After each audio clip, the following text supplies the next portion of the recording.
My name is Emily, and this is the story of how I found out my husband was cheating on me, and how I made sure he regretted every second of it. We had been married for 7 years. 7 years I gave to this man, thinking we were building a life together.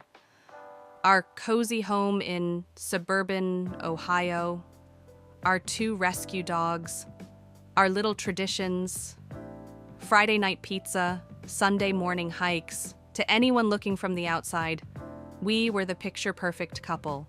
But the thing about pictures? They can hide a whole lot of cracks. It started small. A shift in his schedule. Late nights at the office. Weekend business trips that never used to happen before.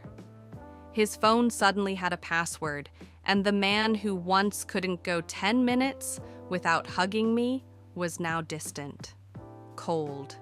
At first I told myself I was imagining things, that maybe he was stressed from work, but deep down, my gut knew. Women always know. The breaking point came one Friday night. He was supposed to be in Chicago for a conference. I was home alone, trying to distract myself with Netflix when his iPad, the one he always left in the kitchen, pinged. It was a message from someone named Stacy. Miss you already, babe. Last night was incredible. Can't wait to see you again. I felt like the floor dropped out from under me. My heart was pounding so loud I could barely hear myself think. I clicked open the thread, hands shaking. Photos, hotel room selfies, messages going back months. It wasn't just some fling. This was an affair. An entire secret relationship my husband had been nurturing while looking me in the eye and lying through his teeth. I sat there in our kitchen, the kitchen where we planned our future, where we laughed over burnt pancakes, and I cried until I couldn't breathe. But when the tears dried, something else replaced them. Anger. Ice cold, clear anger. I wasn't going to be the pathetic wife crying at home while he played house with some woman behind my back. I was going to make him pay. The first thing I did was collect evidence, screenshots of every message, every photo. I forwarded everything to my private email. Then I went to our joint bank account. Sure enough, there were charges, expensive dinners, hotel stays, jewelry, none of which I'd ever seen. While he was still away on his business trip, I made appointments with a divorce lawyer, a good one. I learned that in our state, adultery could impact alimony and asset division. My lawyer was sharp, and she told me exactly what I needed to do. But I wasn't stopping there. I found Stacy.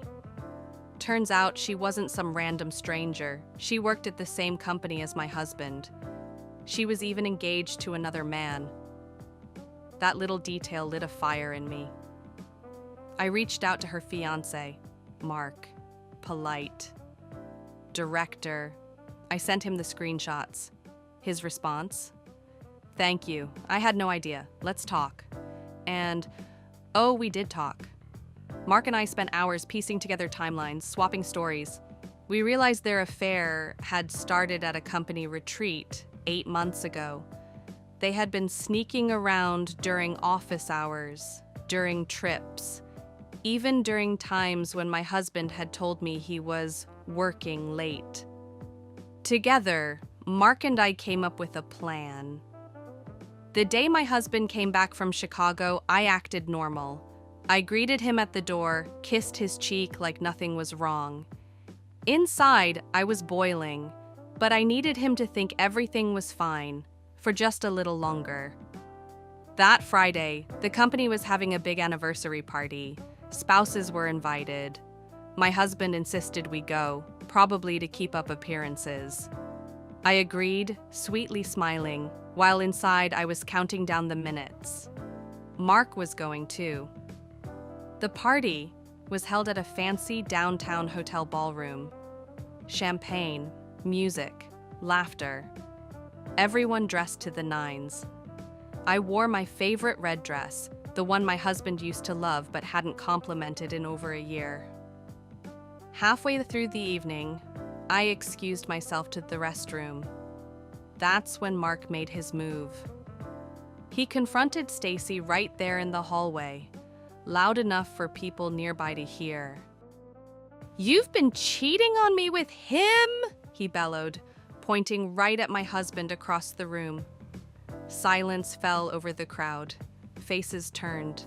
My husband went pale. Stacy started crying. And me? I stepped forward, calm and steady, and said loud enough for everyone to hear, "Oh, don't worry, Mark. I've got the receipts. Months of them."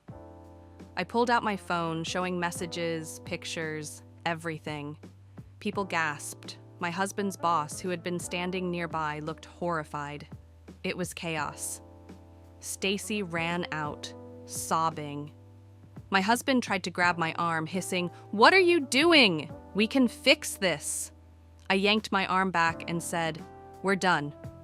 The papers are on their way. And by the way, you'll be hearing from HR too."